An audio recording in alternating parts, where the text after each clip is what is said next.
오늘 신년 메시지 한 해를 보내고 새로운 한 해를 맞이하는 우리에게 하나님이 주신 신년 메시지 소원을 이루어 주실 하나님, 이런 제목으로 말씀을 전해 드리려고 합니다.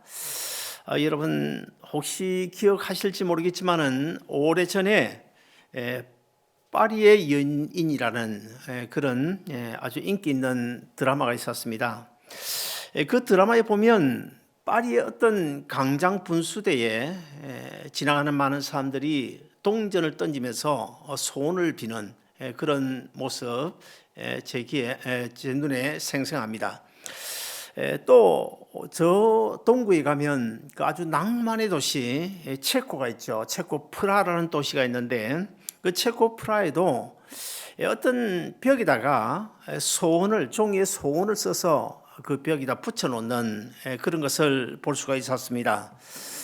그리고 또 우리 한국에도요, 서울 남산타워죠. 남산타워에도 보면 젊은 연인들이 거기에 와가지고 서로의 사랑을 이제 확인하고 또 맹세하고 변치 말자고 약속하면서 열쇠를 채워서 딱 걸어놓는 그런 장면이 나오는데, 얼마 전에 제가 그 뉴스를 통해서 보니까 아주 그냥 열쇠로 온통 거기에 가득 차 있어요. 삥 둘러서 가득 차 있는 그런 모습을 봤습니다. 아주 오래 전에 이야기인데, 제가 그 홍콩과 대만에 출장을 갈 일이 있었는데, 그 대만, 그러니까 타이페이죠. 타이페이 그 야시장에 그러니까 초하루입니다. 정월 초하루 구정 첫날인데, 아침 일찍 그 야시장에 거래처 직원과 함께 나가 봤습니다. 그랬더니 제가 깜짝 놀랐어요. 그 야시장에 갔더니 얼마나 많은 사람들이 모여 있는지요. 아주 막 인산인해를 이루는 거예요. 그래서 내가, 아니 뭐 하려고 저렇게 많은 사람들이 지금 나와 있느냐고 제가 물었더니, 거기에 모인 많은 사람들이 하나같이 이 정월 초하루 날에 오리 국물을 먹으면, 오리 국물을 마시면 그 해에 돈이 많이 들어온다라고 하는 그런 풍습이 있어서, 그래서 복 받기 위해서 그 많은 사람들이 모여 있는 것을 봤습니다. 그래서 저도 거기 뭐 줄을 섰지만은 결국 이제 너무 사람이 많아서 그냥 포기하고 돌아온 적이 있는데요. 자, 이렇게 사람은 누구나 이 복 받기 원하지 않는 사람은 아마 이 세상에 아무도 없을 것입니다. 그리고 또 당면한 문제가 있으면 어떻게든지 그 문제가 해결되기를 우리 예수 믿는 그리스도인들은 하나님께 소원을 빌고, 또 예수 믿지 않는 불신자들은 그 뭐 미신이나 아니면 우상에게 절을 하면서 소원을 비는 이런 경우 우리가 흔히 볼 수 있지 않습니까? 근데 전 세계에서요, 가장 이 소원 문화가 발달한 나라가 어딘지 아십니까? 일본입니다. 여러분, 그 일본을 제가 한 10년 동안 옛날에 한 40분을 다녀온 적이 있는데요. 그래서 어느 정도 일본 문화를 조금 이해를 합니다. 그런데 일본 사람들이 생각하는, 이거 신이다라고, 일본 사람들이 신이라고 생각하는 그 신이 여러분 몇이나 되는지 아십니까? 놀라지 마시기 바랍니다. 적게는 7만 개, 많게는 13만 개 정도 됩니다. 이해가 안 되죠. 정말 이해가 안 되죠. 자, 일본 사람들은요, 그 산이든 바다든지 아니면 공중에 새든 간에 조금만 이상하게 생겼다 그러면 그것을 신으로 생각하고 거기에 뭐 부적을 써 붙여놓거나 아니면 거기에 뭐 그걸 보고 숭배하는 이런 모습을 흔히 볼 수가 있는데요. 자, 여러분, 그 일본 그러면 우리가 알기로는 정치, 경제, 문화, 사회적으로 세계적인 선진국 아닙니까? 그런 세계 선진국인 그 일본 사람들이 왜 무엇이 부족해서, 왜 얼마나 무지하면 이 돌이나 나무 같은 별 볼 일 없는 것이다 머리를 조아리고 거기다 소원을 비는 것일까? 제 생각에는 그 일본 사람들이 뭐 머리는 좋지만은 그러나 하나님을 찾는 데는 정말 무지한 사람들이 아닐까, 그런 생각이 들었습니다. 우리가 가진 성경도 믿음에 근거한 소원을 강조하고 있죠. 예수 믿는 사람들도 성경에 의지해서 하나님 앞에 소원을 가지고 있어야 됩니다. 마태복음 15장 28절을 보시면 예수님께서 그 귀신 들린 딸을 데리고 찾아온 그 수로보니게 여인에게 이런 말씀을 하시죠. 가라사대 여자여 내 믿음이 크도다. 내 소원대로 될지니라. 내 믿음이 크도다. 내 소원대로 될지로다. 무슨 말입니까? 믿음에 근거한 소원을 가지라는 것입니다. 그래서 우리도 소원을 가져야 되는데, 자, 어떤 소원을 가질까요? 빌립보서 2장 13절 우리 한번 같이 읽어보시겠습니다. 빌립보서 2장 13절 같이 읽습니다. 시작. 너희 안에 행하시는 이는 하나님이시니 자기의 기쁘신 뜻을 위하여 너희에게 소원을 두고 행하게 하시나니. 자, 저기 보면 먼저 너희 안에 행하신 이는 하나님이시니 무슨 말입니까? 우리 삶 속에 구체적으로 간섭하시고 우리와 함께 계신다. 그런 이야기입니다.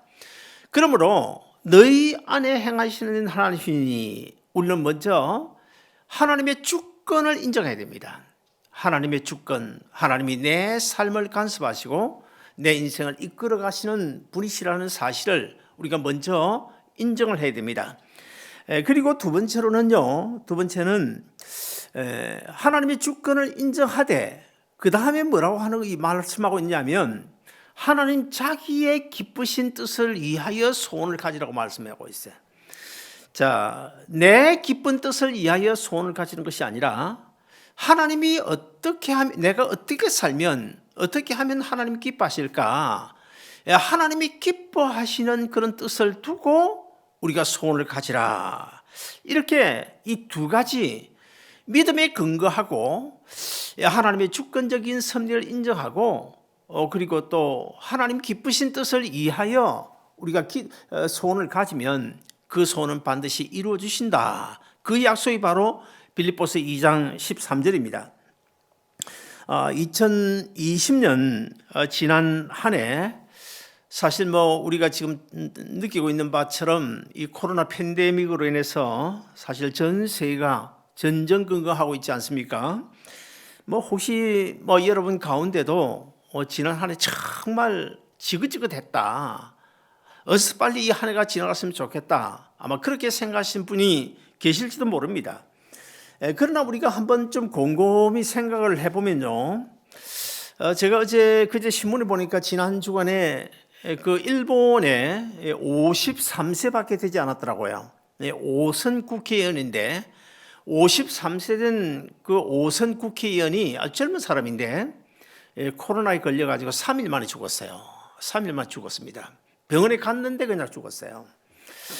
그리고 또 우리 한국의 그 유명한 그 영화 감독 김모 씨, 그분도 사실 우리 한국에 죽은 것이 아니라 외국에 가 있다가 코로나에 걸려 죽지 않았습니까? 그뿐만 아니고 우리가 살고 있는 이 미국에도요. 지난 5월 달인가 6월 달인가 정확하게 기억이 안 나는데 재산이 무려 1억 5천인가 1억 7천만 불을 가진 억만장자예요. 억만장자가 코로나에 걸려 죽는 그런 뉴스를 본 적도 있습니다. 그러므로 이와 같이 나보다 많이 배우고 또 잘난 사람도 죽어요. 그리고 우리가 주위에 보면 나보다 좋은 집에서 떵떵거리고 사는 사람들도 죽고 권력과 명예를 누리면서 사는 사람들도 죽고 사실 참 얼마나 잘난 사람들, 나보다 훨씬 잘난 사람들, 많이 가진 사람들, 많이 배운 사람들, 권력을 누리면서 떵떵거리며 사는 사람들, 그들 다 한 사람 두 사람 죽어가고 있는데, 근데 여러분 사실 하나님은 오늘 이 시간까지 우리의 생명을 연장해 주셨다. 그리고 우리의 삶을 지켜주시고 우리의 가정을 지켜주셨다. 물론 큰 어려움이 없었던 건 아니지만 어려움이 있었다고 하더라도 피할 길을 내셔서 하나님께서 오늘까지 우리와 함께 하시고 우리를 도와주셨다. 여러분 정말 감사할 일 아닐까요? 물론 이것은 내가 잘났어가 아니고 또 내가 뭐 의롭기 때문에 하나님께서 나의 생명을 연장해 주고 나를 지켜주시고 오늘까지 도와주신 것이 아니라 전적인 하나님 은혜죠. 전적인 하나님이요. 우리가 헤아릴 수 없는 하나님의 은혜죠. 어떻습니까? 여러분 그렇게 믿어지십니까? 이제 뭐 잠시 후에는 또 새로운 한 해 21년을 맞이하게 되는데요. 이 새로운 한 해를 맞이하면서 아마 여러분 나름대로, 저도 소원이 있어요. 여러분 나름대로 아마 무엇인가 소원이 분명 있을 것입니다.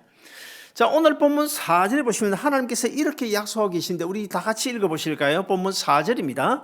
같이 읽습니다. 시작. 또 여호와를 기뻐하라. 그리하면 그가 내 마음의 소원을 이루어 주시리라.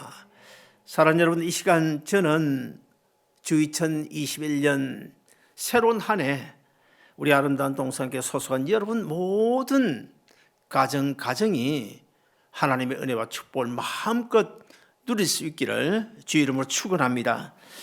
그러면 우리가 새로운 한 해를 맞이해서 우리가 어떻게 해야 우리가 가지고 있는 소원이 이루어질까? 그 답이, 그 비결이 오늘 본문에 보면 한 세 가지로 나타나고 있는데, 첫째는 불평과 원망을 하지 말아야 됩니다. 오늘 본문 1절을 보시면 이렇게 말씀합니다. 행악자를 인하여 불평하지 말며 불의를 행하는 자를 투기하지 말지어다. 우리가 세상을 살다 보면 정말 이해되지 않는 그런 일들이 많이 있죠. 특별히 뭐 시편의 아삽 같은 경우에 보면 세상의 행악자들이 잘 되는 것을 보면서 얼마나 하나님 앞에서 뭐 참 하소연을 하고 뭐 울부짖고 그런 모습을 우리가 볼 수 있지 않습니까? 우리도 그런 때가 있잖아요. 우리도 주위에 보면 나는 정말 어떻게든지 하나님을 잘 섬기고 하나님의 뜻대로 말씀대로 살려고 하는데 길이 열리지 않아요. 길이 열리지 않아요. 그럼에도 불구하고 주위에 있는 예수 믿지 않는 불신자들의 경우를 보면 그들이 하는 일은 잘되고 형통하다, 이런 것을 볼 때는 정말 이해가 안 되죠. 이해가 안 되죠. 이 교회 밖의 불신자들은 죄를 밥 먹듯이 하고 사는데도 불구하고 하나님께서 여전히 잘 먹고 잘 살도록 내버려 두신다. 반면에 나는 주님의 뜻대로 잘 살아보려고 하는데 뭔가 잘 풀리지 않고 또 계획하고 선한 일들이 이루어지지 않는다. 이런 경우에는 이런 일들이 너무 심하다 보면 심지어 하나님을 원망할 수도 있죠. 하나님을 원망한 그런 케이스도 성경에 보면 많이 있고요. 우리보다 믿음 좋은 사람들도 하나님을 원망한 때가 많이 있었습니다. 우리도 그런 때가 있지 않습니까? 저도 그런 때가 있었습니다. 목사님은 늘 설교할 때마다 임마누엘 하는데 내가 아무리 생각해봐도 하나님이 나와 함께 계신다는 그런 느낌을 받을 수가 없어. 목사님은 입만 벌리면 에벤에셀 하는데, 오늘도 우리가 찬양했지만 에벤에셀 하는데 지금까지 가만히 생각해 하나님이 나에게 별로 크게 도와준 것이 뭐가 있냐, 이렇게 생각할 수도 있잖아요. 그리고 엘샤다이 전능하신 하나님이 있으시라고 그러는데 도저히 하나님의 그 전능하신 능력은 나와는 너무가 거리가 먼 것 같아, 이런 느낌을 가질 때가 있습니다. 그래서 우리는 때로 하나님께 대하여 불평하기도 하고 원망할 수도 있습니다. 이것이 사실 어떤 면에서는 이 성숙한 신앙인이 되어져 가기 위한 그 과정 속에서 하나의 딜레마가 아닐까, 이런 생각을 가질 수가 있는데요. 자, 오늘 본문 2절을 보시면 그런 딜레마에 대한 아주 정답이 나오고 있는데 우리 같이 한번 보실까요? 오늘 본문 2절입니다. 같이 읽습니다. 시작. 그들은 풀과 같이 속히 배임을 당할 것이며 풀은 채소같이 세잔할 것이미로다. 자, 여러분 무슨 말입니까? 그들이 잘 되는 거예요. 그건 불효하지 말라는 것입니다. 왜 불효하지 말라는 것입니까? 풀이나 채소같이 잠시 후면 그냥 시들어버리고 사라질 수밖에 없는 것이기 때문에 두려워할 필요가 없다는 것입니다. 예수 믿는 우리가 잘 먹고 잘 살아야 되는데 우리보다는 오히려 예수 잘 믿지 않는 이 불신자들이 더 잘 먹고 잘 산다, 그 문제에 대해 여러분 어떻게 생각하십니까? 아마 이런 문제에 대해서 아마 한 번쯤 생각해 보지 않은 사람 거의 없을 것입니다. 교회 밖에 불신자들이 잘 먹고 잘 사는 거 사람의 눈에 보면 사람의 눈에는 분명 그게 복이죠. 그 복임에 틀림없습니다. 그러나 그것이요, 하나님의 눈에 보면 결국 그것이 복이 아닐 수 있다는 것입니다. 세상 그 불신자들이 잘 먹고 좋은 집에 잘 산다, 그것이 우리 눈에는 그들이 잘 사는 것으로 보이지만, 그러나 하나님의 눈에는 무엇을 보입니까? 바로 탕자와 같은 그런 돼지 우리와 같은 그런 것으로 아마 보이지 않겠나. 왜 그렇습니까? 죄에서 구원하여 주님의 몸인 교회로 부르시지 않고 그냥 죄악 세상에 내버려 둔 그들 결국 1차 심판을 받은 거나 마찬가지 아니겠습니까? 왜 그렇습니까? 자, 풀이 아주 왕성하게 푸른 빛을 띠다가 잠시 뒤에 되면 그냥 시들어버리고 사라지듯이 그들이 결국에는 그렇게 살다가 나중에 하나님의 영원한 심판을 받아 멸망받을 수밖에 없기 때문에 결국 지금 하나님께서 그들을 예수님 십자가 밑으로 교회로 부르지 않고 죄악 세상에 잘 먹고 잘 살도록, 죄와 더불어 먹고 살도록 내버려 두는 그 자체가 바로 뭐예요? 예비적인 심판, 1차 심판이라고 우리가 볼 수가 있는 것입니다. 따라서 시간이 문제지, 길어야 사실 몇십 년 살고 잘 먹고 잘 살다가 나중에는 결국 영원한 불못에 던져질 수밖에 없는 너무나 불쌍한 인생 아닙니까? 그러나 우리가 이 땅에서 뭐 잠시 좀 힘들고 어렵고 고달프게 산다 하더라도 우리에게 영원한 하늘나라가 보장되어져 있기 때문에 우리가 지금 힘든 것이 세상 사람들이 볼 때는, 아니면 내가 볼 때는 믿음이 없는 불신자의 눈으로 보면 아주 못 사는 것이지만, 그러나 우리 하나님의 눈에 보면 성공적인 인생길로 한 발짝 두 발짝 걸어가고 있는 가정이기 때문에 우리의 삶이 지금은 힘들어도 축복된 길로 걸어가고 있는 줄로 믿으시기를 바랍니다. 욥기서를 보면 욥이 얼마나 극심한 고난을 당했습니까? 그럼에도 불구하고 이 욥은 하나님을 원망하거나 불평하지 않았습니다. 하나님이 반드시 회복시켜 주실 거야. 지금은 내가 정말 너무나 힘든 고통 가운데 있지만, 그러나 내가 조금 참고 견디면 반드시 하나님께서 회복시켜 주실 것이다. 그러면서 그가 고백한 내용이 욥기서 23장 10절을 보면 이렇게 고백하고 있는데요. 나의 가는 길을 오직 그가 아시나니 그가 나를 단련하신 후에는 내가 정금같이 뛰어나오리라. 여러분, 그런 욥이 어떻게 됐습니까? 나중에 욥기서 마지막 42장에 보시면 욥이 가지고 있던 그 소원보다 훨씬 많은 갑절의 복을 받지 않습니까? 그 다음에 두 번째로 오늘 본문에서 우리의 소원이 이루어지기 위해서는 너희 모든 염려를 하나님께 맡겨라고 말씀하고 있어요. 본문 5절을 보시면 너희 길을 여호와께 맡기라. 저를 의지하면 저가 이루시고. 자, 무슨 말입니까? 모든 염려를 맡기만 하면 하나님께서 우리의 소원을 이루어 주시겠다고 하는 그 놀라운 약속입니다. 우리가 자주 부르는 찬송 337장 가사에 보면 이런 내용이 나오죠. 내 짐이 점점 무거울 때에 주 예수 앞에 아뢰이면 예수는 나의 구주 되시니 내 대신 짐을 져주시네. 베드로 사도도 베드로서 5장 7절에서 이렇게 권면하고 있습니다. 너희 염려를 다 주께 맡기라. 이는 그가 너희를 긍고하심이라. 자, 우리가 하나님 앞에 우리의 모든 가지고 있는 근심, 걱정, 염려를 하나님 앞에 다 맡긴다.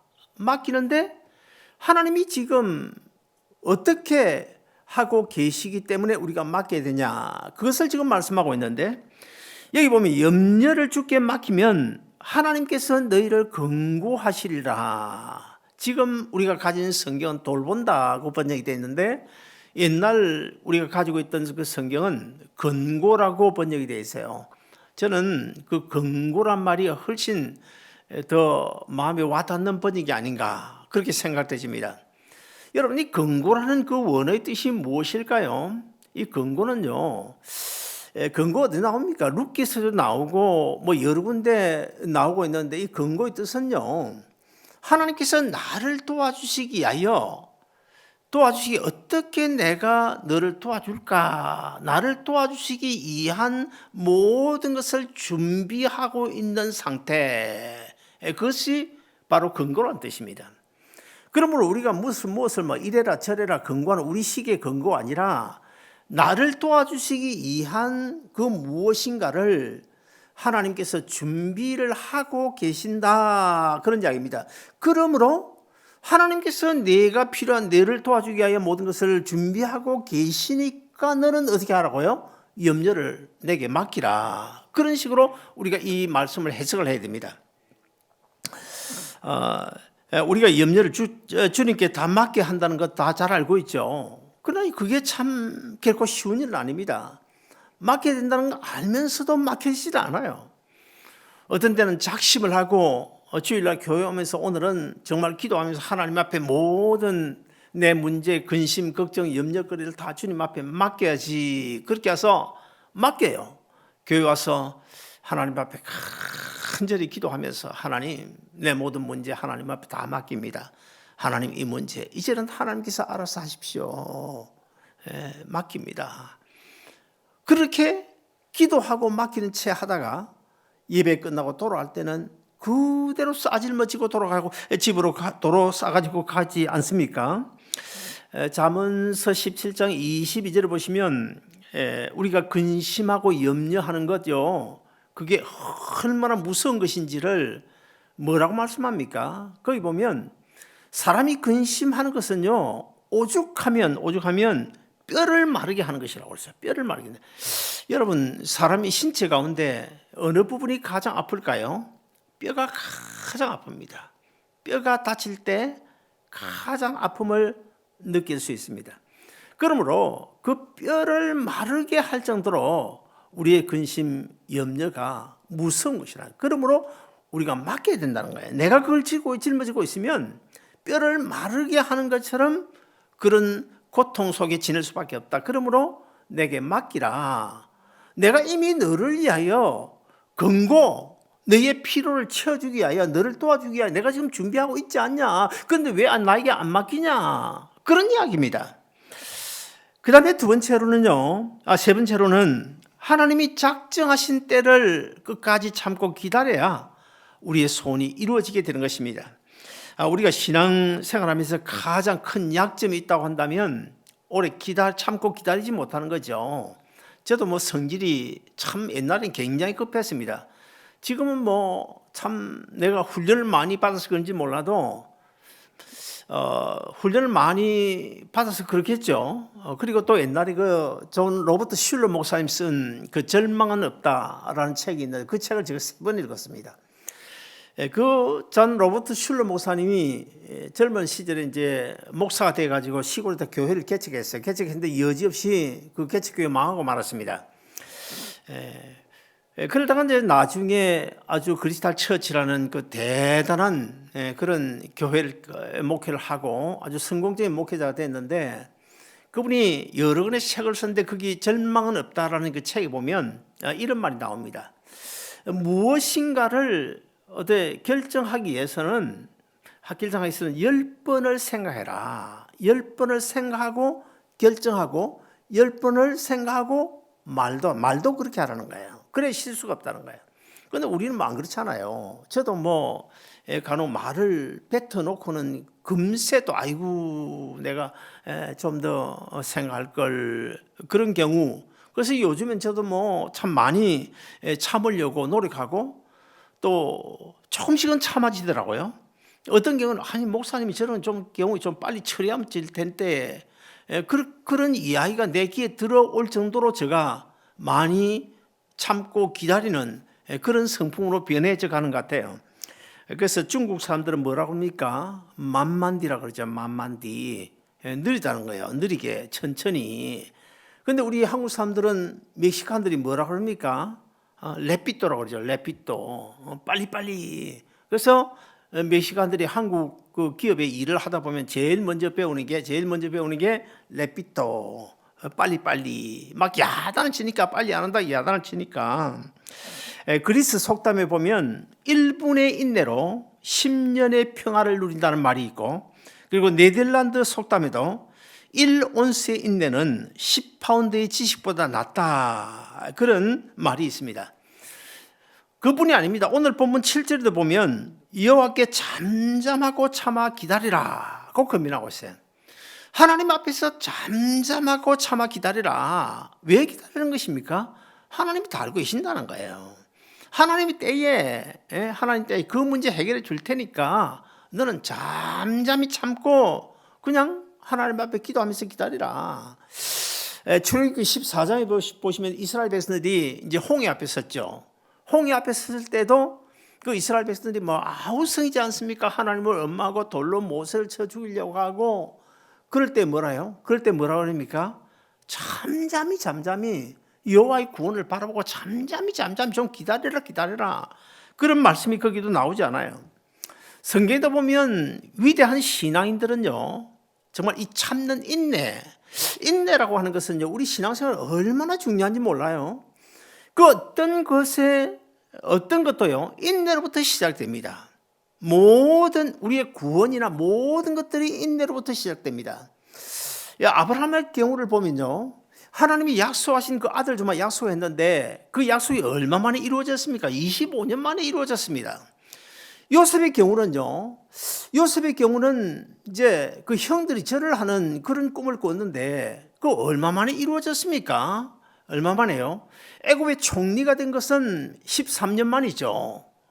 17살에 팔려가지고 30세 총리가 되신 게 13년이지만, 그러나 형들로부터 이제 절을 받는 그 꿈이 이루어진 시기는 언제입니까?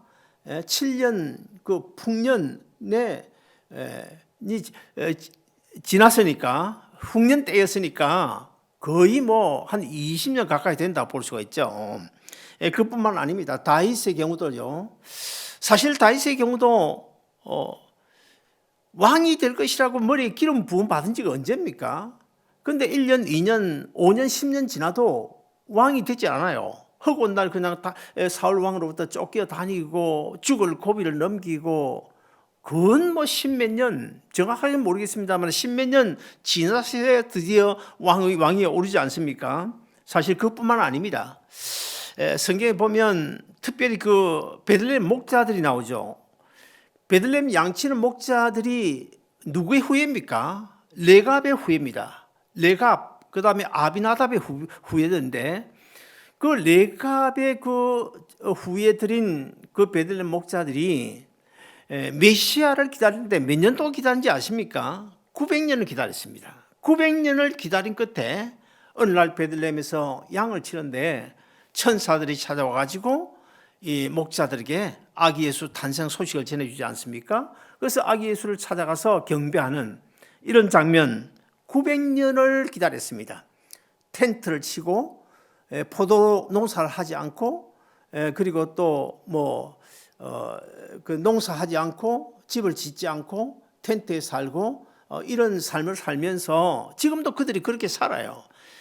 제가 저번에 성지순례 갔더니 그 목자들, 그러니까 베두인족이라고 그러죠. 그 양치는 목자들 보니까요, 그 이스라엘 성지를 하는데 거기도 사막이니까 그 아주 산등성 이런데 양 20마리, 50마리 몰고 다니면서 목축을 하는데, 거기 보는 게 이제 이런 텐트가 있어요. 텐트가 있는데, 난 놀란 사실은요, 아주 높은 산은 아니지만은 그 텐트가 있는데 텐트 옆에 자가용이 있는 거예요. 자가용. 나 그걸 보고 깜짝 놀랐어요. 아니, 집은 텐트인데, 산 위에, 산 언덕성에 등성이 텐트인데 자가용이 그 옆에 있는 거예요. 올라갈 수 있는 정도까지. 그 무슨 이야기입니까? 자가용은 사더라도 집은 짓지 말라. 집은 짓지 말고 살아라고 하는 그 조상 레갑의 그 유언을 그대로 지금까지 지키고 있는 거예요. 그리고 신약 성경에 와서도 보면 이 시몬이라는 사람이 나오죠. 그리고 안나라는 여선지자가 나오는데 이 안나와 시몬도 사실 나이가 많은 사람들 아닙니까? 그들이 사실 누굴 기다렸습니까? 메시아를 기다리는데 1년, 2년도 아니고 거의 80 몇 세 나이가 지금 이미 늙어 죽을 때가 된데도 불구하고 눈을 내가 감지 못한다. 이 메시아가 오심을 보지 않고는 내가 눈을 감지 않겠다. 그런 믿음으로 메시아를 끝까지 기다리다가 결국 어떻게 해요? 결국 이제 아기 예수를 가슴에 안아보고 눈을 감는 그런 모습들이 성경에 나오잖아요. 자, 그들뿐만 아닙니다. 저도 그렇습니다. 저도 하나님께서 내가 너를 회복시켜 주마. 이런 가슴 속에 들려온 그 음성을 들은 지로부터 14년 정도 지나서야 14년 거의 포괄적으로 하면 20년 정도 지나서야 결국 이제 어느 정도 회복의 길로 접어드는 그런 경험을 할 수가 있었습니다. 사랑하는 여러분, 주 2021년 금년 한 해가 우리 앞에 어떻게 펼쳐질지 아무도 모르죠. 정말 우리는 내일을 모르니까 어떻게 내년 한 해 내가 어떤 인생을 살게 될지 어떻게 알 수 있겠습니까? 그러나 우리 하나님은 아십니다. 내 인생에도 불구하고 나는 모르는데 하나님은 알고 계신다. 그러나 우리가 불평하지 말고 원망하지 말고 모든 염려를 다 주님께 맡기고 그리고 하나님이 약속이 있으니까 그 약속을 믿고 끝까지 아무리 힘들고 어려워도 참고 기다리면 주 2021년 한 해 우리 주님께서 여러분의 소원을 다 들으실 줄로 믿습니다.